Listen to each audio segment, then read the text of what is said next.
Bounced twice, of course. When the bomb blew up, we got the air wave, right, initially right from the blast. And then the second blast when the reflection of the wave when it hit the ground and came back up again. Bounced the airplane a second time.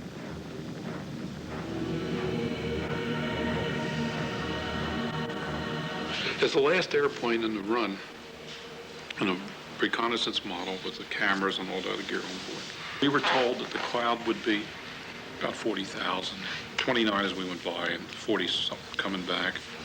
After we made the big U-turn and headed back for it, the cloud obviously was over 60,000 feet then and going up.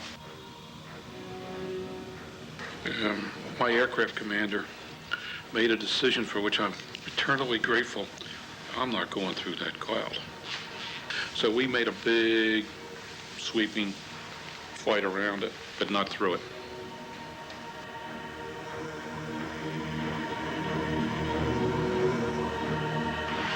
After we got back to Fairchild and they hosed all the airplanes down and took us away and checked us all over and took the pocket dosimeters and all the bang meters, all that crap out of the airplane.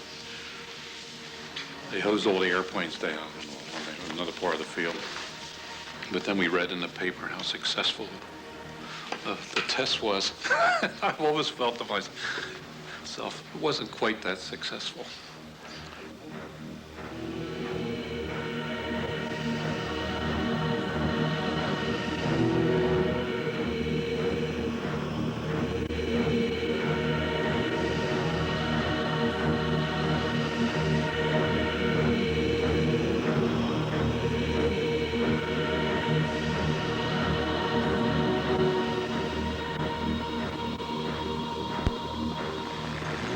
Camp Desert Rock, when we first got there, was just a spot in the sand. And we went to I remember we went to the far end of the road, and that's where we set up our tents and everything in our motor pool.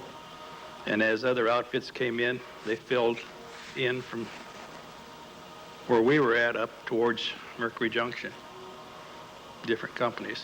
And it was just rows of tents. And that was it. It was strictly all just Army troops. There wasn't a lot to do out there. Our outfit was pretty lucky. We got to go on road patrol when your name came up, and we patrolled the highways from Desert Rock to the railhead at Las Vegas with our wreckers and our little trucks and toolboxes and everything, and any military stragglers along the road or breakdowns, why we'd stop and fix them. If we couldn't, well, we would tow them in. First shot that I remember, we were just on an open hillside facing ground zero, and just before the shot was dropped from an airplane, they told us to turn around and put your hands behind your head, put your knees up, and put your head between your knees. And that we did, and you could just feel like a blowtorch going across the back of your neck when the blast went off. And then you could feel the pressure hit you. I remember one guy that was in our outfit, he got excited or something, and he jumped up just before the blast hit, and it just knocked him flat. After the heat wave went by and then the blast and the noise and everything, then we could turn around. They said we could turn around, and I remember seeing the mushroom cloud then. This huge, big mushroom cloud that was beautiful, really, all colors. It was boiling from the outside, up and around and back in the bottom and going up and up and up, and a big ice cap formed clear over the top of it.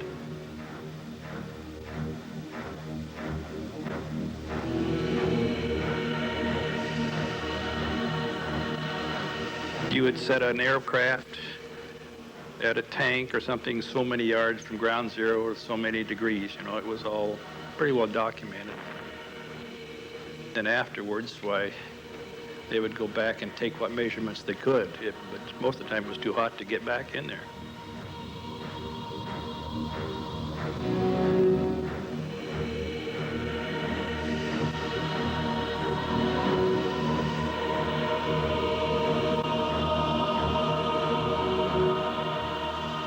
One airplane was turned, it was facing the blast, and afterwards it was set in the right angles. It had been turned around halfway, a big bomber.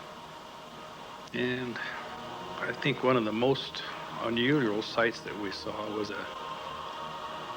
a tank. I think it was Uncle shot. And it was, when we went out to look at it, the turret had been fused right to the bottom of the tank from the blast and the heat. It was just like one piece of metal instead of a turning turret. Come back one time, I had 2 captains with me, and in a Jeep, and we went up to look at a tank and a command car, and the Geiger counter went off to scale, and I told them we had to leave, and they didn't want to. And they wanted to go farther, and I wouldn't go. Anyway, I got burnt out when I came back out through decon station. I was burnt out, and they took my Geiger counter, my film badge, and my dosimeter away from me for 3 days. Wouldn't let me go back in because I was burnt out.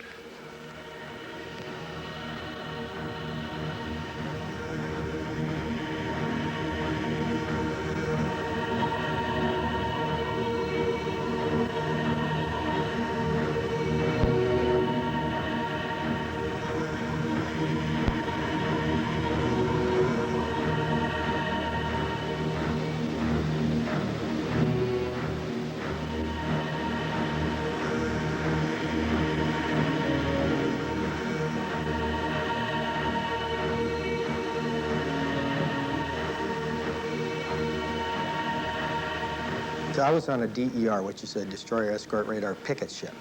And so we were like the secret ships, like the Pueblo that was captured by Korea. We had dual missions, but most of it was weather. And we'd send up weather balloons and track them. And out there also in North Pacific when we were there was for, in case an airplane went down, as rescue. In '62, shortly after I was aboard that vessel, we were told we were going to participate in this Operation Dominic in the Pacific Joint Task Force 8, is what it was called. The one that I did see, the one that was above us was enough to knock out the communications and light up the islands of Hawaii.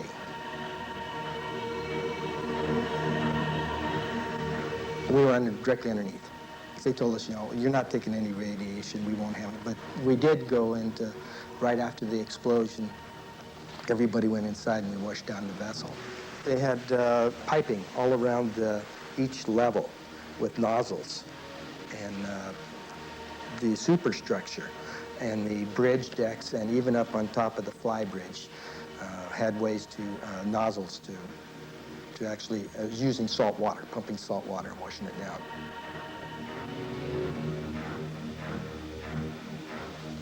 Well, I was 18 years old, so to me, or 19, I was 18, just turned 19, I guess. And so to me, it was exciting.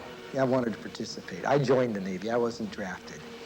I wanted to participate in everything. So everything I did was rather exciting. Of course, when you're there and you don't have family or anything else, you have a whole different outlook than the guys that had families.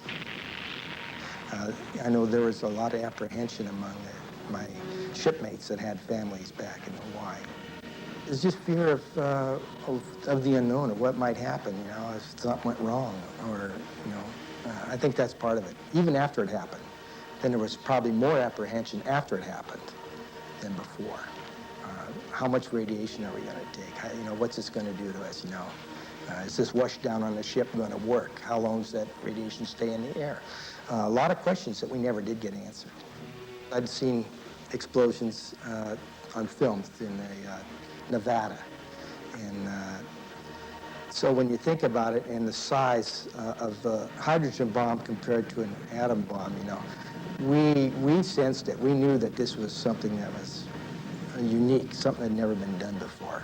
An explosion that high and that big. So yeah, there was a real sense of power, that of the destruction capabilities of what it could do.